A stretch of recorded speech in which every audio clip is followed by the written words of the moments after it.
ಇವತ್ತೊಂದು ಸೂಪರ್ ಆಗಿರೋ ರೆಸಿಪಿ ಜೊತೆಗೆ ಬಂದಿದ್ದೀನಿ.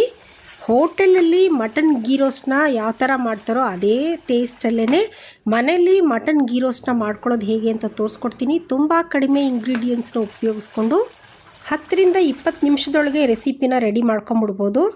ಈ ರೆಸಿಪಿನ ಮಾಡಿ ನೋಡಿ, ಮನೇಲಿ ಚಿಕ್ಕವರಿಂದ ದೊಡ್ಡೋರವರೆಗೂ ಬಹಳ ಇಷ್ಟ ಆಗುತ್ತೆ. ನಮಸ್ತೆ, ಶುಚಿ ಅಡುಗೆ ಚಾನಲ್ಗೆ ನಿಮ್ಮೆಲ್ಲರಿಗೂ ಸ್ವಾಗತ. ಮೊದಲಿಗೆ ನಾನು ಸ್ಟವ್ ಹಚ್ಬಿಟ್ಟು ಒಂದು ಕುಕ್ಕರ್ ಪ್ಯಾನ್ನ ಒಲೆ ಮೇಲೆ ಇಟ್ಕೊಂಡಿದ್ದೀನಿ. ಈಗ ಇದಕ್ಕೆ 1 ಟೀ ಸ್ಪೂನಷ್ಟು ಎಣ್ಣೆ ಹಾಕೋತಾ ಇದ್ದೀನಿ. ಹಾಗೆ 1 ಟೀ ಸ್ಪೂನಷ್ಟು ತುಪ್ಪನ ಹಾಕ್ಕೊಂಡು, ತುಪ್ಪ ಕರಗಿದ ಮೇಲೆ ಅರ್ಧ kg ಮಟನ್ನ ತೊಗೊಂಡಿದ್ದೀನಿ, ತೊಳೆದು ಇಟ್ಕೊಂಡಿದ್ದೀನಿ. ಅದನ್ನು ಹಾಕ್ಕೊಂಡು ಅರ್ಧ ಟೀ ಸ್ಪೂನಷ್ಟು ಅರಿಶಿನದ ಪುಡಿ, ಅರ್ಧ ಟೀ ಸ್ಪೂನಷ್ಟು ಉಪ್ಪು ಹಾಕೋತಿದ್ದೀನಿ. ಈಗ ಮಟನ್ನ ಒಂದು ಸಲ ಮಿಕ್ಸ್ ಮಾಡ್ಕೊಳ್ಳೋಣ. ಉಪ್ಪು ಅರಿಶಿನ ಎಲ್ಲನೂ ಕರೆಕ್ಟಾಗಿ ಮಟನ್ಗೆ ಬೆರೆತ್ಕೋಬೇಕು. ಈಗ ಮಟನ್ ಬೇಯಬೇಕು, ಅದಕ್ಕೋಸ್ಕರ 1 ಗ್ಲಾಸಷ್ಟು ನೀರು ಹಾಕೋತಿದ್ದೀನಿ. ಕುಕ್ಕರ್ ಲಿಡ್ನ ಮುಚ್ಚಿಬಿಟ್ಟು 3ರಿಂದ 4 ವಿಷಲು ಇದನ್ನು ಬೇಯಿಸ್ಕೊಳ್ಳೋಣ. ಇದು ಬೇಯ್ತಾ ಇರಲಿ, ಅಷ್ಟೊತ್ತಿಗೆ ನಾವು ಏನೇನು ಪದಾರ್ಥಗಳು ಬೇಕು ಅಂತ ನೋಡ್ಕೊಳ್ಳೋಣ ಬನ್ನಿ. 4 ಬ್ಯಾಡಗಿ ಮೆಣಸಿನ್ಕಾಯಿ ತೊಗೊಂಡಿದ್ದೀನಿ, 2 ಗುಂಟೂರು, ಅರ್ಧ ಟೀ ಸ್ಪೂನಷ್ಟು ಕಾಳುಮೆಣಸು, 1 ಟೀ ಸ್ಪೂನು ಧನಿಯಾ, 3 ಲವಂಗ, 2 ಪೀಸು ಚಕ್ಕೆ, 1 ಸ್ಟಾರ್ ಅನೆಸ್ ಅಂತ ಸಿಗುತ್ತೆ ಅದನ್ನು ತೊಗೊಂಡಿದ್ದೀನಿ, ಅರ್ಧ ಟೀ ಸ್ಪೂನ್ ಜೀರಿಗೆ, ಅರ್ಧ ಟೀ ಸ್ಪೂನು ಸೋಂಪು ತೊಗೊಂಡಿದ್ದೀನಿ. ಈಗ ಸ್ಟವ್ ಹಚ್ಚಿ ಒಂದು ಪ್ಯಾನ್ನ ಇಟ್ಕೊಂಡು ಈ ಪದಾರ್ಥಗಳನ್ನೆಲ್ಲ ಹಾಕ್ಕೊಂಡು ನಾವು ಡ್ರೈ ರೋಸ್ಟ್ ಮಾಡ್ಕೋಬೇಕು. ಧನಿಯಾ, ಚಕ್ಕೆ, ಲವಂಗ, ಜೀರಿಗೆ, ಸೋಂಪು, ಕಾಳುಮೆಣಸು ಇದೆಯಲ್ಲ, ಇದನ್ನೆಲ್ಲ ಹಾಕ್ಕೊಂಡು ನಾವು ಡ್ರೈ ರೋಸ್ಟ್ ಮಾಡ್ಕೊಳ್ಳೋಣ. ಈ ಥರ ರುಚಿಯಾದ ಅಡುಗೆಗಳಿಗೆ, ಒಳ್ಳೆ ರೆಸಿಪಿಗಳಿಗೆ ದಯವಿಟ್ಟು ಶುಚಿ ಅಡುಗೆ ಚಾನಲ್ನ ಸಬ್ಸ್ಕ್ರೈಬ್ ಮಾಡ್ಕೊಳ್ಳಿ. ನಿಮ್ಮ ಫ್ಯಾಮಿಲಿಗೆ, ಫ್ರೆಂಡ್ಸ್ಗೆ ಶೇರ್ ಮಾಡಿ. ಹಾಗೆ ಒಂದು ಲೈಕ್ ಮತ್ತು ಕಮೆಂಟ್ನ ಕೊಡಿ. ನೋಡಿ, ಇದನ್ನು ಈಗ ಇಷ್ಟು ಹುರ್ಕೊಂಡಿದ್ದೀನಿ. ಒಂದೇ ಸಲ ಜಾಸ್ತಿ ಏನು ಹುರ್ಕೊಳ್ಳೋದು ಬೇಡ. ಸ್ಟವ್ನ ಲೋ ಫ್ಲೇಮಲ್ಲಿ ಇಟ್ಕೊಳ್ಳೋಣ. ಈಗ ಮೆಣಸಿನ್ಕಾಯಿನ ಹಾಕ್ಕೊಂಡು ಇದನ್ನು ಅಷ್ಟೇ ಲೋ ಫ್ಲೇಮಲ್ಲಿ ಇಟ್ಕೊಂಡು ಒಂದು ಸ್ವಲ್ಪ ಹೊತ್ತು ಹುರ್ಕೋಬೇಕು. ಫ್ಲೇಮ್ ಜಾಸ್ತಿ ಇಟ್ಕೊಂಡ್ರೆ ಮೆಣಸಿನ್ಕಾಯಿ ಬೇಗ ಸೀದೋಗ್ಬಿಡುತ್ತೆ, ಪುಡಿ ಕಲರೆಲ್ಲ ಕಪ್ಪಗಾಗ್ಬಿಡುತ್ತೆ. ಅದಕ್ಕೋಸ್ಕರ ಒಂದು ಸ್ವಲ್ಪ ಹೊತ್ತು ಈ ಥರ ಹುರ್ಕೊಳ್ಳೋಣ. ಇದು ಹುರಿದಿದ್ದಾಗಿದೆ. ಇದನ್ನು ಒಂದು ಪ್ಲೇಟ್ಗೆ ಟ್ರಾನ್ಸ್ಫರ್ ಮಾಡಿಕೊಂಡು ತಣ್ಣಗಾಗಕ್ಕೆ ಬಿಟ್ಬಿಡೋಣ.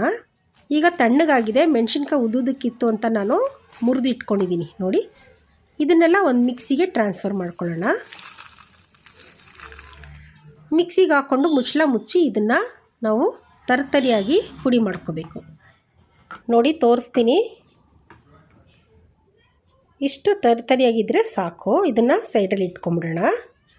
ನಾವು ಆಗಲೇ ಮಟನ್ನ ಬೇಯಕ್ಕಿಟ್ಟಿದ್ವಿ. 4 ವಿಷಲ್ ಆಗಿ ಕುಕ್ಕರೆಲ್ಲ ತಣ್ಣಗಾಗಿದೆ. ಕುಕ್ಕರ್ ಲಿಡ್ನ ಓಪನ್ ಮಾಡ್ತೀನಿ. ನೋಡಿ, ಮಟನ್ನೆಲ್ಲ ಬೆಂದಿದೆ. ಇನ್ನೂ ಸ್ವಲ್ಪ ನೀರಿದೆ, ಅದು ಇರಲಿ, ಆಮೇಲೆ ಉಪಯೋಗಿಸ್ಕೊಳ್ಳೋಣ. ಈಗ ಸ್ಟವ್ ಹಚ್ಚಿ ಒಂದು ಬಾಣಲಿನ ಒಲೆ ಮೇಲೆ ಇಟ್ಕೊಂಡು 1.5 ಟೀ ಸ್ಪೂನಷ್ಟು ತುಪ್ಪನ ಹಾಕ್ಕೋತಾ ಇದ್ದೀನಿ. ತುಪ್ಪ ಎಲ್ಲನೂ ಕರಗಬೇಕು.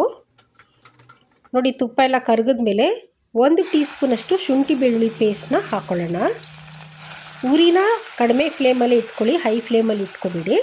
ಈಗ ಶುಂಠಿದು ಹಸಿ ವಾಸನೆ ಎಲ್ಲ ಹೋಗಿ ಒಳ್ಳೆ ಘಮ್ಮಂತ ಪರಿಮಳ ಬರುತ್ತೆ. ಆವಾಗವರೆಗೂ ನಾವು ಇದನ್ನು ಸ್ವಲ್ಪ ಹೊತ್ತು ಹುರ್ಕೊಳ್ಳೋಣ. ಈಗ ಡ್ರೈಯಾಗಿ ಹುರ್ಕೊಂಡು ನಾವು ಪುಡಿ ಮಾಡಿ ಇಟ್ಕೊಂಡಿದ್ದೀವಲ್ಲ, ಆ ಪುಡಿನ ಸೇರಿಸ್ಕೊಂಡು ಒಂದು ಸ್ವಲ್ಪ ಹೊತ್ತು ಇದನ್ನು ಲೋ ಫ್ಲೇಮಲ್ಲಿ ಹುರ್ಕೋಬೇಕು. ಒಳ್ಳೆ ಪರಿಮಳ ಬರ್ತಾಯಿದೆ ಘಮ್ಮಂತ.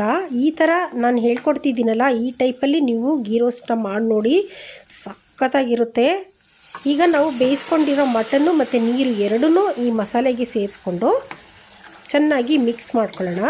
ಮಿಕ್ಸ್ ಮಾಡಿಕೊಂಡು 1 ನಿಮಿಷ ಇದನ್ನು ನಾವು ಈ ಥರ ಓಪನ್ ಉರಿಯಲ್ಲೇ ಬೇಯಿಸ್ಕೋಬೇಕು. ಈಗ ನಾವು ಹಾಕಿರೋ ಮಸಾಲೆ ಎಲ್ಲನೂ ಮಟನ್ಗೆ ಚೆನ್ನಾಗಿ ಹಿಡ್ಕೋಬೇಕು. ನೋಡಿ, ಈ ಥರ ಮಿಕ್ಸ್ ಮಾಡಿಕೊಂಡು ಆಗಾಗ ತಿರುಗಿಸ್ಕೊಂಡು ಬೇಯಿಸ್ಕೋಬೇಕು.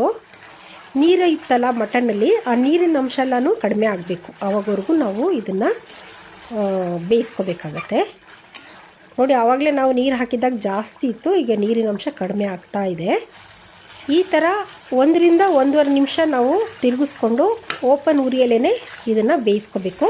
ಆಗ ಮಟನ್ಗೆ ಈ ಮಸಾಲೆ ಎಲ್ಲ ಚೆನ್ನಾಗಿ ಇಟ್ಕೊಳ್ಳುತ್ತೆ, ಒಳ್ಳೆ ಫ್ಲೇವರ್ ಬರುತ್ತೆ. ತಿನ್ನೋಕ್ಕಂತೂ ಸಖತ್ತಾಗಿರುತ್ತೆ. ಖಂಡಿತ ರೆಸಿಪಿನ ಟ್ರೈ ಮಾಡಿ ನೋಡಿ. ನೋಡಿ, ಮಟನ್ ಗೀ ರೋಸ್ಟ್ ರೆಡಿಯಾಗಿದೆ. ಈಗ ನಾವು ಸ್ಟವ್ನ ಆಫ್ ಮಾಡ್ಕೊಂಬಿಡೋಣ. ನೋಡಿ, ಬಿಸಿ ಬಿಸಿಯಾದ hotel style mutton ghee roast recipe ready ಇದೆ. ಇದನ್ನು ನಾವು ಸೈಡ್ ಡಿಶ್ ಆಗಿ ಕೂಡ ತಿನ್ಬೋದು, ಚಪಾತಿಗೂ ಕೂಡ ತಿನ್ಬೋದು. ಸಖತ್ತಾಗಿರುತ್ತೆ. ಖಂಡಿತ ಟ್ರೈ ಮಾಡಿ ನೋಡಿಬಿಟ್ಟು ಹೇಗಿತ್ತು ಅಂತ ನನಗೆ ಕಮೆಂಟ್ ಮಾಡಿ ತಿಳಿಸಿ. ಹಾಗೆ ಈ ವಿಡಿಯೋ ಇಷ್ಟ ಆದರೆ ದಯವಿಟ್ಟು ಒಂದು ಲೈಕ್ ಕೊಡಿ. ನನ್ನ ಈ ರೆಸಿಪಿಗಳನ್ನೆಲ್ಲ ನಿಮ್ಮ ಫ್ಯಾಮಿಲಿಗೆ, ಫ್ರೆಂಡ್ಸ್ಗೆ ಶೇರ್ ಮಾಡಿ. ಹಾಗೆ ನನ್ನ ಚಾನಲ್ನ ಸಬ್ಸ್ಕ್ರೈಬ್ ಮಾಡಿಕೊಂಡು ನನಗೆ ಹೀಗೆ ಸಪೋರ್ಟ್ ಮಾಡ್ತಾಯಿರಿ. ಮತ್ತೊಂದು ಒಳ್ಳೆ ರೆಸಿಪಿ ಜೊತೆಗೆ ಸಿಗ್ತೀನಿ. ಅಲ್ಲಿವರೆಗೂ ಟೇಕ್ ಕೇರ್, ಬಾಯ್.